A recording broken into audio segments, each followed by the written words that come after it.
Staff nurse ભરતી બાબત હાઈકોર્ટનું મોટું એલાન છે.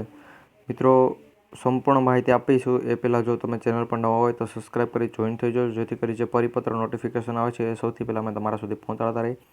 મળતી માહિતી પ્રમાણે આ મુદ્દો હતો મિત્રો, તે આપણો સ્ટાફ નર્સ ભરતીનો જે પણ મુદ્દો છે તે હાઈકોર્ટને સોંપેલો હતો. અને મિત્રો એ બાબત કોંગ્રેસે પણ એક મેં ફોટો બતાવેલો હતો, તેમાં માહિતી આપી હતી કે આ મુદ્દો હાઈકોર્ટને સોંપવામાં આવે. ત્યારબાદ મિત્રો GTUએ પણ માહિતી આપેલી છે કે પરીક્ષા છે તે રદ નહીં થાય. મિત્રો, આખી જે ભરતી પ્રક્રિયા છે તે રદ નહીં થાય. ફક્ત એક ગુજરાતીનું જે પેપર લેવાલું છે તે જ ફરી લેવાશે. ક્યારે લેવાશે તે બધી અપડેટ પણ મિત્રો આપી દેશું તમને. અને ગુજરાતીનું પેપર ફરી લેવાશે તો તેમાં કંઈ ફેરફાર થશે કે આ પ્રમાણે જે પ્રમાણે હતું તે પ્રમાણે જ લેવાશે. અને મિત્રો, સંપૂર્ણ પરીક્ષા રદ નથી થવાની, પરંતુ મિત્રો હાઈકોર્ટ એમ કહે છે કે જે આમાં જેણે પણ ઉમેદવારોની સંડોવણી છે ABCD ગોઠવણમાં, તે બધાને સૌપ્રથમ નામ સામે આવી જાય. GTU તે નામ આપી દે કે આ ઉમેદવારોની સંડોવણી હતી, તે બધાને સજા થાય ત્યારબાદ જ ગુજરાતીનું પેપર લેવાશે. અથવા મિત્રો જો એ નામ સામે ના આવે તો પરીક્ષા રદ પણ થઈ શકે, આખી સંપૂર્ણ પરીક્ષા.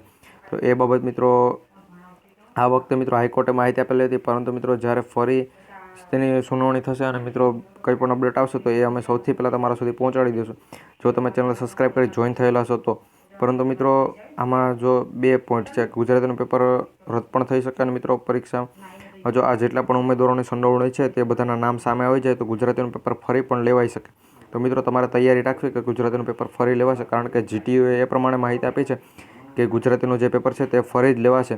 તો મિત્રો એટલે ગુજરાતીના પેપરમાં તમે જેટલું પણ આની પહેલાં તૈયારી કરેલી હતી, તમને જેટલા પણ માર્ક્સની ખબર હોય કે મને એટલા માર્ક્સ આવ્યા અથવા આવી શકે, તો મિત્રો એ બાબતે એ પ્રમાણે તમે તૈયારી કરી લેજો, કારણ કે ગુજરાતીનું પેપર 100% ફરી લેવાશે. એ બાબત ન્યૂઝ છે કે જે તમને જણાવી. અને તેના ઉપર કંઈ પણ આની અપડેટ, નોટિફિકેશન, પરિપત્ર અથવા સ્ટાફ નર્સ ભરતીની નાનામાં નાની સૌથી પહેલાં અપડેટ જોવા માટે આપણી ચેનલ સબસ્ક્રાઈબ કરી જોઈન થઈ જજો, જેથી કરી જ્યારે કંઈ પણ નાની અપડેટ આવે તો અમે સૌથી પહેલાં તમારા સુધી પહોંચાડતા રહીએ.